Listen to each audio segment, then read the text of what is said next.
Menguak misteri kadang gaib dan teman imajiner. Suatu ilmu spiritual kearifan lokal tradisional Jawa dan fenomena psikologis modern. Tentu menjadi hal yang menarik kita bahas, bagaimana kedua konsep ilmu tersebut. Bagaimana mewujudkan kadang gaib atau teman imajiner untuk diajak komunikasi. Ini merupakan kedua ilmu yang kelihatan serupa tapi tak sama. Mari kita kupas untuk menambah wawasan kita semua.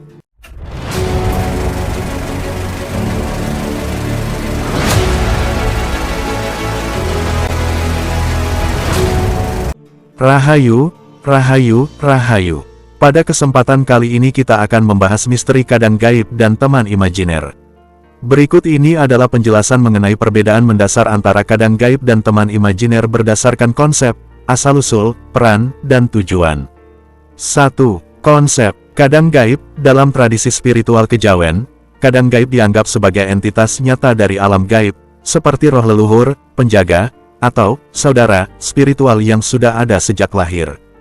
Kadang gaib diyakini memiliki wujud atau energi tersendiri yang dapat melindungi dan membimbing individu, sedangkan teman imajiner, dalam psikologi modern, teman imajiner adalah konstruksi mental yang diciptakan oleh pikiran seseorang, umumnya sebagai respons terhadap kebutuhan psikologis atau emosional.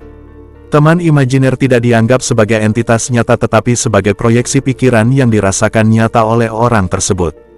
2. Asal-usul kadang gaib berasal dari kepercayaan spiritual dan tradisi budaya, khususnya dalam budaya Jawa dan ajaran kejawen. Kadang gaib diyakini memiliki hubungan spiritual dan hadir sebagai pendamping hidup yang sudah ada sejak seseorang dilahirkan, sedangkan teman imajiner muncul sebagai hasil dari proses psikologis dan biasanya dialami oleh anak-anak atau orang dewasa dalam situasi tertentu. Teman imajiner sering muncul sebagai mekanisme coping atau cara untuk memproses emosi yang sulit.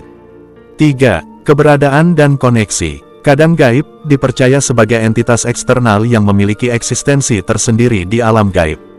Mereka dianggap nyata, dengan peran tertentu yang sudah terhubung dengan seseorang secara spiritual. Koneksi dengan kadang gaib biasanya dilakukan melalui meditasi, doa, atau laku spiritual lainnya, sedangkan teman imajiner dianggap sebagai proyeksi mental internal, tanpa eksistensi nyata di luar pikiran individu. Teman imajiner muncul dari kebutuhan emosional atau sosial, sehingga kehadirannya cenderung lebih bersifat sementara dan terikat pada kondisi psikologis individu. 4. Teknik berinteraksi atau mengakses. Kadang gaib, interaksi dengan kadang gaib sering melibatkan laku tirakat, puasa, meditasi khusus, dan doa atau mantra tertentu yang dipercayai bisa memperkuat koneksi dengan mereka. Teknik ini berakar pada kepercayaan bahwa kadang gaib adalah entitas yang harus dihormati dan dimintai bimbingannya, sedangkan teman imajiner seringkali hadir melalui imajinasi dan dialog batin. Orang yang memiliki teman imajiner dapat menciptakan atau berbicara dengan mereka melalui visualisasi atau berbicara secara internal. Teknik ini lebih sederhana dan biasanya tidak melibatkan ritual atau laku khusus. 5. Tujuan dan fungsi. Kadang gaib dipandang sebagai pelindung, penuntun spiritual, dan sumber kekuatan batin.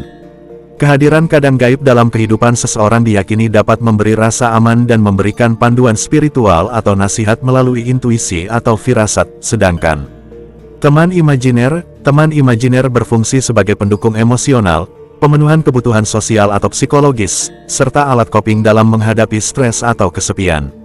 Pada anak-anak, teman imajiner juga membantu dalam pengembangan keterampilan sosial dan kreatif. 6. Perspektif psikologi dan spiritual. Kadang gaib, dari perspektif spiritual, kadang gaib diyakini benar-benar ada dan dapat memberikan pengaruh dalam kehidupan nyata, terutama dalam aspek spiritual dan perlindungan. Konsep ini tidak diakui secara ilmiah atau psikologis, karena kadang gaib dianggap sebagai entitas di luar realitas fisik, sedangkan teman imajiner, dalam psikologi, teman imajiner dianggap sebagai fenomena psikologis yang biasa terjadi, terutama pada anak-anak. Ini dianggap sebagai cara sehat untuk mengeksplorasi emosi dan mengembangkan keterampilan sosial dalam lingkungan yang aman. Kadang gaib dan teman imajiner sama-sama berperan sebagai pendamping dalam kehidupan seseorang, tetapi keduanya memiliki dasar dan tujuan yang berbeda. Kadang gaib adalah bagian dari kepercayaan spiritual dan dipercaya memiliki eksistensi nyata di alam gaib, dengan tujuan untuk melindungi dan membimbing secara spiritual.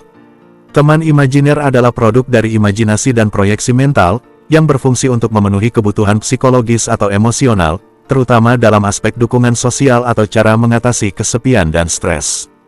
Keduanya memiliki manfaat yang berbeda sesuai dengan keyakinan atau kebutuhan yang mendasarinya. Berikut ini kita akan ungkap, bagaimana konsep cara bertemu kadang gaib dan teman imajiner, agar seseorang bisa bertemu dan berkomunikasi dengan kadang gaib atau teman imajiner tersebut. Dalam tradisi kejawen, bertemu dan berkomunikasi dengan kadang gaib memerlukan persiapan mental, fisik, dan spiritual yang mendalam. Proses ini melibatkan laku tirakat atau ritual khusus yang diyakini dapat membuka akses menuju alam gaib dan memungkinkan seseorang berinteraksi dengan kadang gaib. Berikut adalah penjelasan sistematis tentang langkah-langkah atau laku yang umumnya dilakukan. 1. Persiapan diri. Niat yang tulus dan murni, seseorang harus memiliki niat yang tulus dan bersih dalam bertemu dengan kadang gaib, tanpa ambisi negatif. Niat yang murni dianggap penting agar kadang gaib mau hadir dan berkomunikasi. Pembersihan diri dan jiwa, pembersihan ini bisa melibatkan mandi kembang, air bunga, atau mandi di sungai pada waktu-waktu tertentu seperti menjelang subuh atau tengah malam. Tujuannya untuk menghilangkan energi negatif dan menyeimbangkan energi batin. Mengatur pola pikir positif, sebelum menjalankan laku ini, seseorang perlu menghindari pikiran negatif, dendam, dan emosi yang tidak stabil. Pikiran yang jernih adalah kunci untuk bisa terbuka terhadap energi dari alam gaib.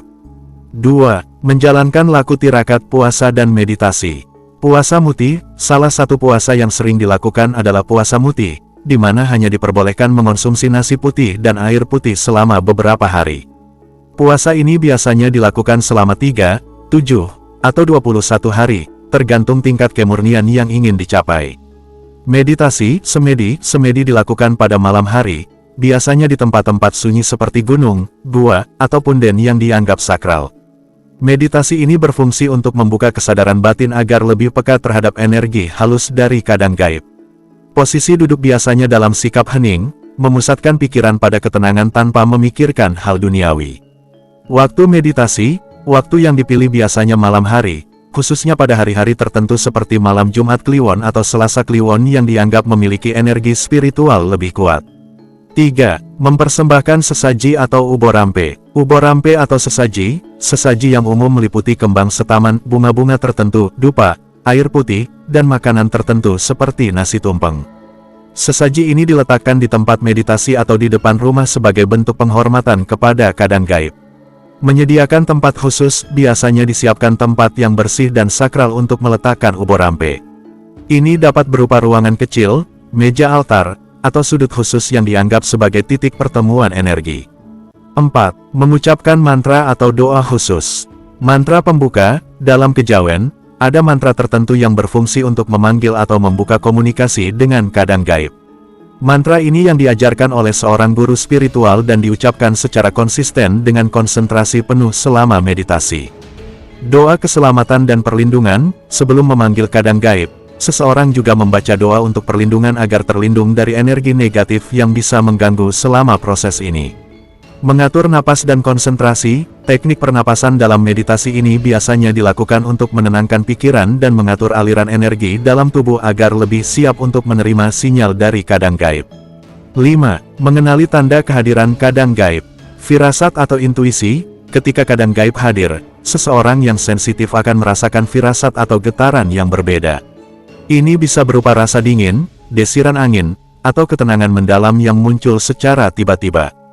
Penglihatan batin atau visualisasi, dalam beberapa kasus, seseorang yang sudah memiliki kemampuan batin tinggi akan mampu melihat kadang gaib dalam bentuk bayangan atau sosok tertentu melalui mata batin. Komunikasi melalui suara batin, kadang gaib mungkin berkomunikasi melalui suara batin atau pesan intuitif yang muncul dalam pikiran. Dalam kejawen, komunikasi ini dipercaya lebih berupa firasat atau pesan yang datang secara halus. 6. Menutup komunikasi dengan rasa syukur. Mengucapkan terima kasih, setelah interaksi selesai, seseorang mengucapkan terima kasih sebagai bentuk penghargaan atas kehadiran kadang gaib. Ini penting untuk menjaga hubungan baik dan menunjukkan sikap hormat. Membuang sesaji yang tersisa dengan cara yang benar, sesaji yang sudah digunakan biasanya dibuang atau dilarung, dihanyutkan, ke sungai atau laut, sesuai dengan tradisi agar energi negatif tidak kembali ke lingkungan pribadi. 7. Menjaga sikap dan etika setelah berkomunikasi. Menjaga keheningan, disarankan untuk menjaga keheningan dan tidak menceritakan pengalaman ini sembarangan. Dalam tradisi kejawen, pengalaman spiritual dianggap sakral dan hanya diceritakan kepada orang-orang tertentu atau kepada guru spiritual. Konsistensi dalam laku spiritual, agar tetap terhubung dengan keadaan gaib, seseorang diharapkan terus menjalankan laku spiritual seperti meditasi rutin dan menjaga kebersihan batin. Catatan penting, proses bertemu dengan keadaan gaib memerlukan bimbingan dari guru spiritual yang berpengalaman, karena berinteraksi dengan entitas gaib bisa berisiko jika dilakukan tanpa pengetahuan yang cukup. Dalam kejawen, kedekatan dan hubungan yang kuat dengan keadaan gaib tidak terbentuk instan, tetapi melalui laku yang konsisten, sikap hormat, dan kesadaran spiritual yang tinggi. Berkomunikasi dengan keadaan gaib dalam kejawen merupakan laku spiritual yang mendalam, memerlukan meditasi, tirakat, dan sikap hormat. Laku ini diyakini membantu seseorang untuk berinteraksi dengan keadaan gaib dengan niat tulus, memperoleh bimbingan, dan menjaga keselamatan selama proses tersebut. Dalam psikologi, teman imajiner umumnya diciptakan oleh anak-anak sebagai cara untuk mengeksplorasi dunia mereka dan berinteraksi dengan diri mereka sendiri dalam bentuk eksternal. Namun, orang dewasa juga dapat bertemu dengan teman imajiner sebagai bentuk proyeksi mental untuk membantu dalam pemrosesan emosi atau untuk tujuan kreatif. Berikut adalah konsep dan langkah-langkah sistematis untuk menciptakan dan berkomunikasi dengan teman imajiner. 1. Mempersiapkan mental dan ruang pikiran. Tentukan niat atau tujuan. Sebelum membuat teman imajiner, seseorang harus mengetahui alasan atau tujuan yang jelas. Misalnya, apakah untuk mendapatkan dukungan emosional, eksplorasi kreativitas, atau menyelesaikan masalah pribadi. Membuka diri terhadap imajinasi. Untuk menciptakan teman imajiner, seseorang perlu bersikap terbuka terhadap proses imajinasi dan menyingkirkan pemikiran skeptis yang bisa membatasi. Membayangkan secara aktif akan membantu dalam memvisualisasikan teman imajiner. 2. Membentuk karakter dan kepribadian teman imajiner. Menentukan ciri-ciri fisik. Bayangkan bentuk fisik teman imajiner, seperti jenis kelamin, usia, pakaian, ekspresi wajah, atau ciri-ciri lainnya yang membuatnya hidup dalam pikiran. Membangun kepribadian. Tentukan sifat atau karakter teman imajiner ini, misalnya apakah dia penyemangat, pendiam, atau humoris. Semakin detail karakter yang dibentuk, semakin mudah untuk melihat atau merasa kehadirannya. Memberikan nama adalah langkah yang dapat membantu menciptakan ikatan dengan teman imajiner, membuatnya terasa lebih nyata dan personal dalam pikiran. 3. Latihan visualisasi. Bayangkan secara detail. Lakukan latihan visualisasi dengan menutup mata dan membayangkan teman imajiner dalam berbagai situasi. Misalnya, duduk di depan, berbicara, atau melakukan aktivitas bersama. Visualisasi ini memperkuat kehadiran teman imajiner dalam pikiran. Menyediakan waktu khusus setiap hari. Sediakan waktu beberapa menit untuk latihan visualisasi ini. Lakukan di tempat yang tenang agar konsentrasi lebih maksimal. Latihan yang konsisten akan membantu teman imajiner ini terlihat lebih jelas dalam pikiran. 4. Mulai berkomunikasi. Berbicara dengan teman imajiner. Mulailah berbicara secara verbal atau dalam hati dengan teman imajiner seolah-olah dia benar-benar ada di depan. Anda bisa membicarakan apa saja, seperti kegiatan sehari-hari atau curahan hati. Menunggu respon dari pikiran. Setelah berbicara, tunggu respon dari teman imajiner yang bisa muncul dalam bentuk pemikiran, inspirasi, atau jawaban yang terasa datang dari luar diri. Ini sebenarnya adalah hasil dari pikiran internal, tetapi terasa seperti jawaban dari teman. Menulis dialog. Jika berkomunikasi langsung terasa sulit, menuliskan dialog di buku harian bisa membantu. Anda bisa menulis pertanyaan atau pernyataan dari diri Anda, kemudian membayangkan jawaban teman imajiner dan menuliskannya. Teknik ini sering membantu dalam membuat percakapan lebih nyata. 5. Memperkuat hubungan melalui aktivitas bersama. Berimajinasi melakukan aktivitas bersama. Bayangkan aktivitas yang dilakukan bersama, seperti berjalan-jalan, menonton film, atau bermain. Ini membantu membentuk pengalaman emosional dengan teman imajiner. Menggunakan teknik asosiasi, misalnya, gunakan barang khusus seperti boneka atau benda pribadi yang menjadi perwakilan teman imajiner. Ini bisa membantu menciptakan koneksi yang lebih kuat karena ada benda fisik yang dihubungkan dengan kehadirannya. 6. Memanfaatkan teman imajiner untuk dukungan emosional dan kreativitas. Mengatasi rasa kesepian, berbicara dengan teman imajiner dapat memberi rasa nyaman, terutama saat merasa sendiri. Mereka bisa menjadi pendengar yang membantu mengekspresikan emosi yang sulit dibicarakan dengan orang lain. Sumber ide kreatif, teman imajiner bisa diibaratkan sebagai mitra kreatif. Banyak penulis, seniman, atau pekerja kreatif menggunakan proyeksi imajiner ini untuk berdiskusi tentang ide, konsep, atau inspirasi baru. Melatih pemecahan masalah, bicarakan masalah dengan teman imajiner, lalu imajinasikan respons atau nasihat dari mereka. Ini sering membantu dalam melihat perspektif baru atau solusi yang sebelumnya tidak terpikirkan. 7. Mengakhiri sesi dengan cara yang positif. Mengucapkan terima kasih setelah selesai berinteraksi. Ucapkan terima kasih kepada teman imajiner sebagai tanda penghargaan. Ini bisa membantu menciptakan perasaan yang positif dan memperkuat hubungan. Membatasi interaksi, jika interaksi dengan teman imajiner mulai mengganggu aktivitas harian atau hubungan sosial, penting untuk mengurangi frekuensi komunikasi. Teman imajiner sebaiknya tetap dalam batas yang sehat dan tidak mengganggu keseimbangan psikologis. 8. Menjaga interaksi dengan cara sehat. Gunakan sebagai alat bantu psikologis, interaksi dengan teman imajiner sebaiknya dipandang sebagai cara untuk mengatasi emosi, mengembangkan kreativitas, atau mengeksplorasi pikiran. Penting untuk tetap sadar bahwa teman imajiner adalah bagian dari pikiran dan bukan entitas eksternal. Konsultasi dengan terapis, jika interaksi dengan teman imajiner terasa tidak terkendali atau mengarah pada isolasi sosial yang berlebihan, bicarakan dengan terapis atau ahli psikologi untuk mendapatkan arahan lebih lanjut. Menciptakan dan berkomunikasi dengan teman imajiner adalah proses yang bisa bermanfaat secara emosional dan kreatif jika dilakukan dengan cara yang sehat. Teknik ini dapat membantu seseorang dalam mengeksplorasi emosi, mendukung proses berpikir kreatif, atau memberikan perasaan dukungan tanpa harus bergantung pada orang lain. Meski begitu, penting untuk menjaga batasan agar interaksi dengan teman imajiner tetap berada dalam kendali penuh dan tidak mengganggu keseimbangan psikologis. Penjelasan kadang gaib dan teman imajiner dalam pandangan ilmiah. 1. Kadang gaib. Kadang gaib adalah konsep spiritual yang berasal dari tradisi mistis, termasuk dalam budaya Jawa. Dalam pandangan tradisional, kadang gaib dianggap sebagai entitas metafisik yang nyata namun berada di dimensi yang berbeda dengan dunia fisik manusia. Mereka diyakini dapat berinteraksi dengan manusia melalui praktik spiritual tertentu. Pandangan ilmiah tentang kadang gaib. Psikologi dan neuroscience. Dari sudut pandang psikologi, pengalaman berkomunikasi dengan kadang gaib seringkali dapat dijelaskan melalui fenomena sugesti, atau proyeksi bawah sadar. Hal ini terjadi terutama ketika seseorang berada dalam kondisi kesadaran yang berubah, seperti meditasi mendalam, atau keadaan masuk dalam hipnosis. Kondisi transpersonal, saat seseorang melakukan meditasi intens atau ritual keagamaan, otak dapat memasuki gelombang alfa atau theta, yang membuat individu lebih sensitif terhadap pengalaman mistis. Dalam kondisi ini, otak dapat memproyeksikan bentuk-bentuk entitas yang dirasakan sebagai kadang gaib. Pengaruh lingkungan dan keyakinan budaya, keyakinan yang kuat dalam tradisi lokal dapat menciptakan pengalaman subjektif yang sangat nyata.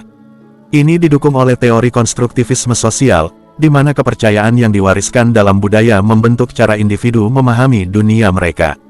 Fisikawan dan metafisika. Dalam pandangan ilmiah modern, entitas seperti kadang gaib mungkin dikaitkan dengan hipotesis tentang dimensi lain atau energi non-fisik, yang masih berada di luar jangkauan penelitian empiris. Namun, belum ada bukti konkret untuk mendukung keberadaan makhluk gaib secara ilmiah. 2. Teman imajiner. Teman imajiner adalah fenomena psikologis yang sering terjadi pada anak-anak, tetapi juga dapat dialami oleh orang dewasa. Teman imajiner tidak dianggap sebagai entitas eksternal, melainkan produk dari kreativitas dan pikiran internal seseorang. Pandangan ilmiah tentang teman imajiner. Perkembangan psikologi pada anak. Teman imajiner pada anak-anak adalah bagian dari perkembangan normal. Fenomena ini biasanya terjadi antara usia 3-8 tahun dan merupakan cara anak mengasah keterampilan sosial, memproses emosi, dan mengatasi rasa kesepian. Kreativitas dan imajinasi. Teman imajiner muncul dari kemampuan otak anak untuk menggunakan imajinasi mereka secara mendalam. Hal ini terkait dengan perkembangan korteks prefrontal, yang membantu dalam kemampuan berpikir abstrak dan kreatif. Manfaat psikologis, teman imajiner dapat membantu anak mengatasi situasi sulit, seperti perubahan lingkungan atau konflik emosional. Mereka sering digunakan sebagai mekanisme untuk bereksperimen dengan interaksi sosial dalam lingkungan yang aman. Fenomena pada orang dewasa. Pada orang dewasa, teman imajiner seringkali muncul dalam konteks kreativitas, seperti penulis yang berbicara dengan karakter dalam cerita mereka. Dalam beberapa kasus, teman imajiner juga dapat digunakan sebagai cara untuk memproses trauma atau konflik emosional. Dialog internal yang kreatif, orang dewasa mungkin menggunakan teman imajiner untuk menciptakan solusi bagi masalah mereka atau mengeksplorasi sisi-sisi lain dari kepribadian mereka. Dalam psikologi, ini dikenal sebagai dialog internal proyektif. Neuroscience, aktivitas otak yang menghasilkan teman imajiner seringkali terjadi di area lobus frontal, yang bertanggung jawab untuk pemikiran abstrak, perencanaan, dan kreativitas. Dalam kondisi tertentu, seperti isolasi sosial atau trauma emosional, otak dapat menggunakan teman imajiner sebagai cara untuk menjaga stabilitas psikologis. Manfaat dari perspektif ilmiah. 1. Kadang gaib, memberikan rasa perlindungan atau dukungan spiritual bagi mereka yang percaya. Meningkatkan ketenangan mental melalui ritual yang terstruktur. Memperkuat identitas budaya dan hubungan spiritual dalam masyarakat tertentu. 2. Teman imajiner, meningkatkan kreativitas dan keterampilan berpikir abstrak. Membantu dalam pemrosesan emosi dan mengatasi kesepian. Meningkatkan kemampuan sosial, terutama pada anak-anak. Kadang gaib dan teman imajiner memiliki perbedaan mendasar dari segi asal, fungsi, dan penjelasan ilmiah. Kadang gaib lebih terkait dengan kepercayaan budaya dan pengalaman spiritual, sedangkan teman imajiner dijelaskan sepenuhnya oleh mekanisme psikologi dan neurosciences. Meski berbeda, keduanya memberikan manfaat signifikan sesuai dengan konteksnya masing-masing. Terima kasih sudah menyimak tayangan ini hingga akhir, semoga bisa menambah wawasan terkait pemahaman spiritual kadang gaib dan teman imajiner. Silahkan tunggu tayangan menarik lainnya. Selamat selumun selamat, Bagas Waras Ugi lancar rejeki. Rahayu.